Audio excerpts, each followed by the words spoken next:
Gel valla, mehribanlar, yigitlemeden haiş eden üçüncü dördünden saydımay. Kaytalar, alayım iki doğulu geldi de Muhammed gelmedi.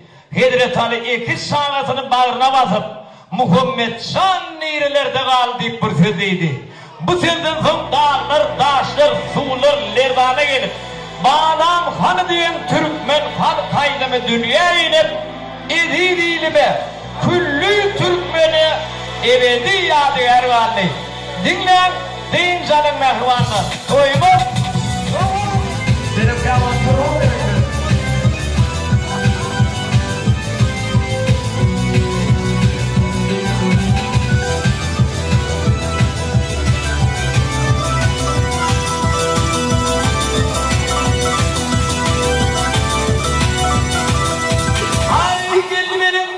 Hay geldi benim iki sonum.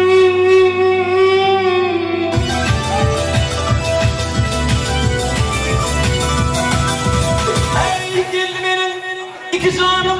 Yine bir sonum hanım hap ata.